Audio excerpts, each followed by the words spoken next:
تو مختلف رپورٹس کے مطابق امریکہ کی جیلوں میں 350 کے قریب پاکستانی قید ہیں جن پر دہشت گردی، امیگریشن کے قوانین کی خلاف ورزی اور فراڈ سمیت مختلف نوعیت کے مقدمات ہیں۔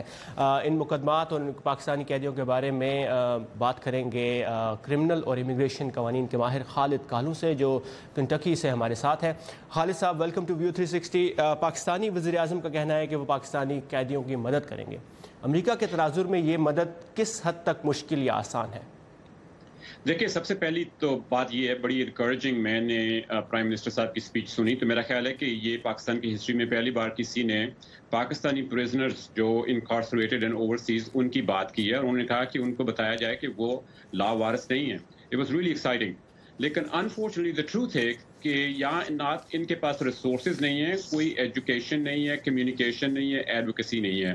جو یہاں پہ پریزنرز ہوتے ہیں پاکستان کے، زیادہ تر جو ہیں وہ امیگریشن میں کے کیسز میں ہیں، اور کچھ جو ہیں وہ چوری اور ڈاکہ اور دوسرے جو وائلنٹ کرائمز ہیں ان کے ہیں، لیکن ان کو کوئی ایکسیس یہاں پہ میرے خیال میں نہیں ہے، بہت کم ان کو ایکسیس ہے۔ اور میں ابھی وہ ڈان کا لنک آپ نے جو مجھے بھیجا، میں اس کو پڑھ رہا تھا، اور اس میں لکھا ہوا ہے کہ جی وہ جو پریزنرز ہیں وہ ویو کر دیتے ہیں کونسل کنونشن کی جو ایکسیس ہوتی ہے، جو کہ بائی دا وے وہ ویو اس لیے کر دیتے ہیں کہ انہیں پتہ نہیں کہ قوانین ہیں کیا۔ تو اگر میں آپ سے پوچھوں کہ امریکی اور بین الاقوامی قوانین کے تحت ان قیدیوں کو کس قسم کے حقوق حاصل ہیں، تو کیا ان کے پاس کیا چوائسز ہیں؟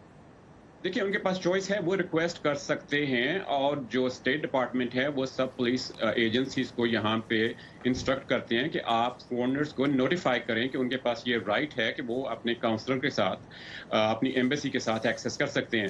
لیکن یہاں پہ جس کی بات کی ہے نا کہ جی ویور ہوتا ہے، کوئی نہیں ہوتا، پتہ نہیں یہ انہوں نے کہاں سے لے لیا۔ آپ ان سے پوچھیں کہ جی کس ویور کی بات کر رہے ہیں، کسی کو وہ ویور ہینڈ نہیں کیا جاتا، اور یہ ایشو جو ہے یہ انٹرنیشنل لیول پہ یہ لے سکتے ہیں کیونکہ دونوں کنٹریز جو ہیں وہ ٹریٹی کے ممبر ہیں۔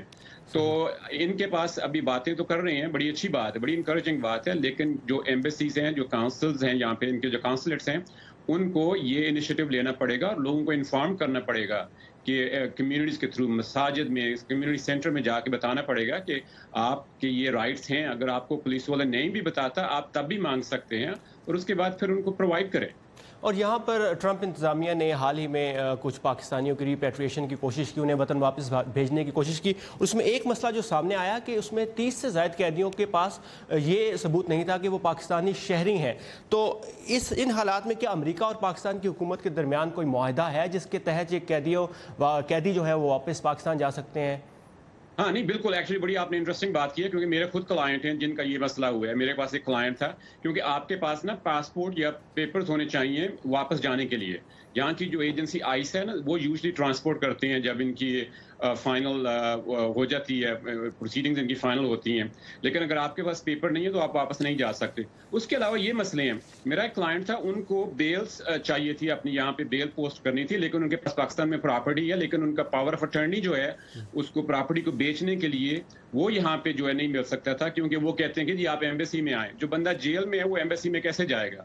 تو یہاں پہ ان کے کاؤنسلر ہیں بڑے اچھے، اپنا شکاگو میں تھے، فیصل ترمزی صاحب، وہ ہی واز کائنڈ انف کہ انہوں نے بندہ وہاں پہ بھیجا۔ اب یہ اس لیے کہ میں اب دیکھنا یہ ہے کہ نئی پاکستانی حکومت، ان کا عزم تو ہے، دیکھتے ہیں کہ وہ امریکہ میں قید پاکستانی شہریوں کے لیے کیا کر سکتی ہے۔